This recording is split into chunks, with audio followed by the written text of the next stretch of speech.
Gold, trusted gold buyers. మీరు తాకట్టు పెట్టిన బంగారాన్ని విడిపించి ఈ రోజు ఉన్న మార్కెట్ ధరకు కొనబడను.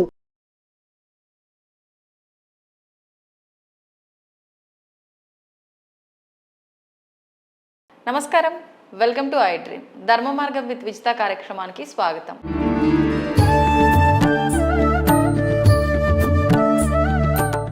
నమస్కారం అండి. నమస్తే. మన హిందూ ధర్మంలో కొన్ని ఉంటాయి ఆచారాలు, వ్యవహారాలు ఇలాంటివి. ఇలా తీసుకుంటే ఆశీర్వాదం అనేది చాలా ఎక్కువగా మనం పాటిస్తూ ఉంటాం.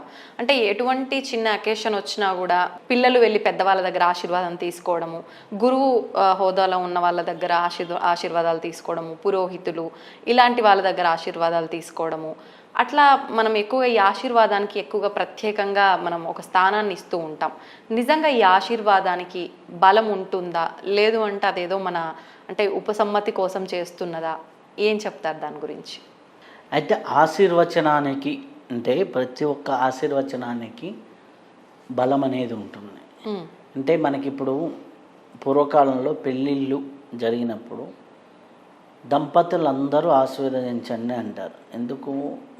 వాళ్ళ యొక్క అక్షింతలతో, వాళ్ళ యొక్క భావాలతో మంచిగా ఉండాలి అని ఆశీర్వదిస్తే భార్యాభర్తలు అనుకూలంగా ఉంటారు. వాళ్ళకి ఏదైనా చిన్న చిన్న అడ్డంకులు పోయినా కానీ ఒక 100-200 మంది వెళ్ళి అక్షింతలు వేస్తే వాళ్ళు ఆ భావంతో బాగుంటారు అనేది. ఇప్పుడు ఆ భావంతో ఎంతమంది కూర్చుంటున్నారు పెళ్ళిలో అంటే, ఇప్పుడు మనము పెళ్ళికి 1000 మందిని పిలుచుకుంటున్నారు, ఎక్కువ మందిని పిలుచుకుంటున్నారు, ఎక్కువ వంటకాలు, ఎక్కువ డెకరేషన్ మీద ఉన్నది తప్పితే పెళ్లి కూతురు బాగుండాలి, పెళ్ళిలో వాళ్ళిద్దరు దంపతులు సుఖంగా ఉండాలి అనే భావనతో అక్కడ వాళ్ళు పెళ్ళి చూస్తున్నంతసేపు అబ్బా వీళ్ళు చల్లగా ఉండాలి, వీళ్ళ వంశం నిలబడాలి అనే భావంతో కూర్చొని వాళ్ళు వెళ్ళి ఆ చేత్తో అక్షింతలు వేస్తే ఏమవుతుంది? ఆటోమేటిక్గా ఆ ఎనర్జీ మేనిఫెస్టేషన్ అవుతుంది. సో ఇప్పుడు ఎట్లా అయిపోయింది మీ పరిస్థితులు వీళ్ళకి ఆ చీర పెట్టారో లేకపోతే ఇది పెట్టారో ఆ నగో వీళ్ళకి ఎంత ఉందో వాళ్ళకి ఇవి తప్పితే, లేకపోతే వీళ్ళు 20 స్వీట్లు పెట్టారు వాళ్ళు 10 స్వీట్లు పెట్టారనో ఇటువంటి కాన్సెప్ట్స్ తప్పితే నార్మల్గా వేరే కాన్సెప్ట్స్ లేకుండా అయిపోయింది. సో ఎప్పుడైతే అవి భావాలు మారుతూ ఉన్నాయో ఆటోమేటిక్ ఫలితాలు మారుతుంటాయి. ఎవరైతే స్వచ్ఛంగా ప్యూరిటీగా 100% వీళ్ళు బాగుండాలి అని ఆశీర్వదించిన ఆశీర్వచనం ఖచ్చితంగా ఫలిస్తుంది. కాబట్టి అటువంటి ఆశీర్వచనం ఎవరి దగ్గర లభిస్తుంది అంటే తల్లి, తండ్రి, గురువు, మంచి మిత్రులు, మంచి స్నేహితులు, మన మంచి కోరేవారి దగ్గరనే లభిస్తుంది. సో మన తల్లిదండ్రుల ఆశీర్వచనం అన్నిటికన్నా ఉత్తమమైంది. తల్లి మనస్ఫూర్తిగా వీడు ఉన్నతి కావాలి అని కోరుకుంటే హ్యాపీగా వాడు ఉన్నతి సాధించడం అనేది జరుగుతుంది. తండ్రి ప్రయోజకుడు కావాలన్నా అవుతుంది, గురువు మంచిగా బ్లెస్ చేసినా అవుతుంది. ఈ బ్లెస్ చేసినప్పుడు ఏమవుతుంది అంటే మనం ఏదైతే నోట్తో అంటామో అది కాదు, యద్భావం తద్భవతి, యద్భావం తద్భవతి. యద్భావం అంటే వీళ్ళు ఏ భావంతో అయితే ఆశీర్వదిస్తున్నారో, ఎక్కడ ఆశీర్వదిస్తున్నారు? వాళ్ళ అక్షింతలు తీసుకొచ్చి మన బ్రహ్మరంధ్రమైనటువంటి సహస్రార చక్రం మీద వేస్తున్నారు. అక్కడి నుంచి మన భావనలు లోపలికి ప్రవేశిస్తాయి. భావన ఆలోచన అవుతుంది, ఆలోచన వాక్కు అవుతుంది, వాక్కు భావం అవుతుంది, భావము దాని మీద ఇంట్రెస్ట్ కలిగి పనిచేసేటట్టు చేస్తుంది, దాని మీద ఒక ఎమోషన్ ఇస్తుంది, చివరికి మన చేతుల్లో ఫలంగా మారుతుంది. ఇలా షట్చక్రాల్లో అది మేనిఫెస్టేషన్ ప్రాసెస్ అవుతూ ఉంటుంది. అందుకే మనకి ఇక్కడ వేస్తున్నాం, మనం ఎవరి ముందర తల వంచాలి అంటే మన మంచి కోరేవారి ముందర మనం తల వంచాలి. ఎంతమంది మనం మంచి కోరుతున్నారు అనేది ఇక్కడ సమస్య. ఇప్పుడు ఈర్ష్యా ద్వేషాలు ఇవన్నీ ఎక్కువైపోయినాయి. సో ఈర్ష్యా ద్వేషాలు ఎక్కువైనప్పుడు దీన్ని రివర్స్లో కూడా అనుకోండి. ఇప్పుడు మనకి సినిమాల్లో చూస్తుంటాం, ఒక్క క్యారెక్టర్ ఉంటుంది, ఒక ముసలావిడో ఎవరో ఒకరు విలన్ను ఏదో శాపనార్థం పెడుతుంది, అరే నువ్వు నాశనం అయిపోతావు, అప్పుడే హీరో ఎంటర్ అవుతాడు. సో అక్కడ ఏంటి అంటే అది సీన్గా ఎలివేషన్గా బాగుంటుంది, సినిమాల్లో ఓకే అయిపోతుంది.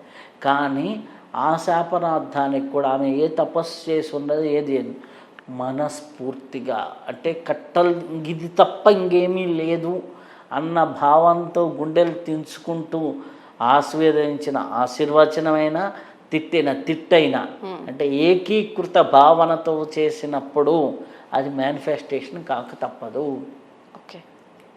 అర్థమైందా? నా దగ్గరికి మొన్న ఒకరు వచ్చారు. వచ్చినప్పుడు అతను వాళ్ళ మదర్ని సరిగ్గా చూసుకోవాలి, అంటే వాట్ ఎవర్ రీజన్స్. వాళ్ళ మదరు ఈయన బాగుండాలి బాగుండాలి బాగుండాలి అని బాగా చెప్తూ ఉండి, ఏదో ఒక రోజు వాళ్ళ నాన్నగారికి బాగాలేనప్పుడు కొడుకు పట్టించుకోలేదని, రే ఈ శాపం ఏదో నువ్వు తండ్రిగా నువ్వు అనుభవిస్తావురా, తండ్రికి పెట్టిన బాధ పోదురా అందంట. అర్థమైందా? కొడుకునే అంది. ఎందుకు? తండ్రి యొక్క పెయిన్ని అర్థం చేసుకోవాలి. అంటే అక్కడ తల్లి ఎంత వేదన చెందితే ఉంటుంది, ఆ మాట వస్తుంది. ఆ తర్వాత ఇతనికి ఒక బాబు పుట్టాడు. ఆ బాబు hyperactive child. Hyperactive child అంటే ఎట్లా అంటే ఏది తిరగడు, ఏది నడవడు, పెద్ద అంటే ఏదన్నా చేస్తే పగలగొట్టడమే. Hyper active. వదిలించుకుంటాడా? వదిలించుకోడు, భరించాల్సిందే.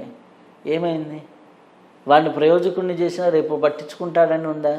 అసలు వాడు అవుతాడా? అంటే అర్థమైందా? సో ఈ కర్మని అంటే తల్లి అన్నప్పుడు మా అమ్మ ఆ మాట అందండి. ఆ మాట అన్న 2 నెలలకో 3 నెలలకో మా భార్య కన్సీవ్ అయింది. ఆ తర్వాత ఈ ఇబ్బంది నేను అనుభవిస్తున్నానని ఇప్పుడు 6 ఇయర్స్ తర్వాత రియలైజ్ అయ్యాడు. కానీ రియలైజ్ అయినా కానీ డ్యామేజ్ జరిగిపోయింది అంతే. ఓకే. మనకు ఉన్నటువంటి ముఖ్యమైన వాళ్ళ చేత నెగిటివ్ మాటలు, చెల్లెలు అక్కల చేత, అలాగే భార్య చేత, తల్లి చేత, అలాగే లేకపోతే తండ్రి చేత, అన్నదమ్ముళ్ళ చేత తిట్టించుకొని చీచా అనే సిచ్యువేషన్స్ వచ్చినాయి అంటే వాళ్ళ జీవితం దుర్భరంగా ఉంటుంది. నువ్వేమైనా తప్పు చేయి, ఆ తప్పు జరగకుండా ఉండవు. వాటిని వాళ్ళ దగ్గర మాట్లాడి కలిసి చేసుకున్నప్పుడు ఆ ఆశీర్వచనాలు ఉండవు. అలాగే వేరే ఆశీర్వచనాలు ఉంటాయి, గురువుల ఆశీర్వచనాలు, లేకపోతే సమాజం నుంచి వచ్చే ఆశీర్వచనాలు. మీకు ఈ ఆశీర్వచనం అనే కాన్సెప్ట్ మనం చూసినప్పుడు ఎలా ఉంటుందంటే చాలా తక్కువ సమయంలోనే ఫిలిం స్టార్స్ చాలా ఎనర్జెటిక్గా తయారవుతారు. అవును. అలాగే చాలా తక్కువ టైంలోనే వీళ్ళు ఉంటారు కదా, పెద్ద పెద్ద మీడియాలో ఉండేవాళ్ళు ఎక్కువ షైన్ అవుతారు. ఎందుకు? ఇప్పుడు మనం డిస్కషన్ చేస్తున్నాం, తక్కువ దీని ఇంపాక్ట్ ఎక్కువ ఉంటుంది. ఎలా తెలుసా? ఇప్పుడు మనం చూస్తూ ఉన్నాం, మనం మాట్లాడుకుంటున్నాం, జనాలు చూస్తూ ఉన్నారు. చూస్తూ ఉన్నటువంటి జనాలు అబ్బాయి ఏం చెప్పాడు, లేకపోతే ఏం అడిగింది అనే కాన్సెప్ట్ ఏదైతే ఉందో ఆ కాన్సెప్ట్ని విన్నప్పుడు వాళ్ళ మనసు తృప్తి చెందుతుంది కదా. ఆ తృప్తి అబ్బా బాగుందిరా అన్నప్పుడు ఆ తృప్తికి కారణమైన ప్రతి ఒక్కరికి ఆ తృప్తి అందుతుంది. ఓకే, అర్థమైందా? ఆ తృప్తికి బదులు ఏదో తిట్టో ఏదో చేశాం, నెగిటివ్ ప్రోగ్రామ్. ఆ నెగిటివ్ ప్రోగ్రామ్ చేసిన వాళ్ళకి వాళ్ళు అనుకున్న దాని శాపనార్థం తాలూకు ఉన్నటువంటి నెగిటివిటీ కూడా అందుతుంది. Okay okay. సో ఆ మంచి అందుతుంది, చెడు అందుతుంది. ఆ భావనే మెయిన్ ఇంపార్టెంట్. అది చూసినప్పుడు అబ్బాయ అనుకున్నారనుకోండి, ఆ ఆశీర్వచనం అనేది ఎక్కడికైనా వెళ్తుంది. అది ఎవరి భావనైనా. ఇప్పుడు రోడ్డు మీద వెళ్తూ ఉంటే ఒకడు బైక్ మీద స్పీడ్గా వెళ్తున్నాడు అనుకో, రే రోడ్డు మీద పడతావురా, ఎక్కడో చోట పడతావురా అంటాడు. ఫస్ట్ వాడి మాటకి బలం లేకపోవచ్చు, పడకపోవచ్చు. రెండో వాడి మాటకి పడకపోవచ్చు, 100వ వాడి మాటకి పడకపోవచ్చు, 1000వ వాడి మాటకి ఖచ్చితంగా పడతాడు. ఎందుకంటే ఇక్కడ ఒక పైసా నెగిటివ్ ఎనర్జీ యాడయ్యి వెళ్తుంది. అబ్బా నేను 4 ఏళ్ళ నుంచి ర్యాష్గా నడిపానండి, ఏం కాలేదంటే 5వ 7 పడి కాల్లో చేయో తీసేస్తారు. అర్థమైందా? సో నువ్వు నీ యొక్క ప్రవర్తన ఎదుటి వాళ్ళకి ఇబ్బందికరంగా కాకుండా, అలాగని నీకు ఇబ్బందికరంగా కాకుండా, 2 రకాలు. నీ సెల్ఫ్కి ఎప్పుడు ఇబ్బంది కాకూడదు, ఎదుటి వాళ్ళకి ఇబ్బంది కాకూడదు. మధ్య మార్గంలో నీ ప్రవర్తన వెళ్తూ ఉంటే అబ్బా ఏం చేశారా ఏముందిరా అనేసి అనుకుంటున్న ప్రతి ఒక్కసారి మనకి ఆశీర్వచనం అవుతుంది.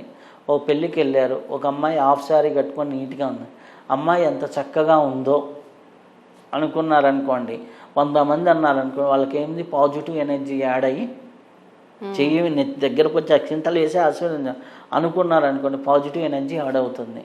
అదే అమ్మాయి ఏ మోడ్రన్ డ్రెస్ వేసుకొని ఉంది, అబ్బా పెళ్ళికి వస్తూ కూడా ఈ డ్రెస్ ఏంటమ్మా అన్నారనుకోండి, ఆటోమేటిక్గా ఏమవుతుంది, ఆ నెగిటివ్ ఎనర్జీ కూడా యాడ్ అవుతుంది. అంటే పాజిటివ్ అయినా నెగిటివ్ అయినా మనం అన్నప్పుడు అది ఖచ్చితంగా చూపిస్తుంది ఎఫెక్ట్. అక్కడ ఇంటెన్సిటీ అనేది ఇంపార్టెంట్. అంటే అన్న ప్రతి ఒక్కరి మాట ఇలా నిజం అవ్వాలని ఉందంట. అంటే అన్న వాళ్ళ ఇంటెన్సిటీ, అన్న వాళ్ళ ధర్మవాక్కు. ఓకే, ఇప్పుడు ఎదుటివాడు బాధపడ్డవాడు ధర్మపరుడయ్యాడనుకో ఎంబడే కొడుతుంది.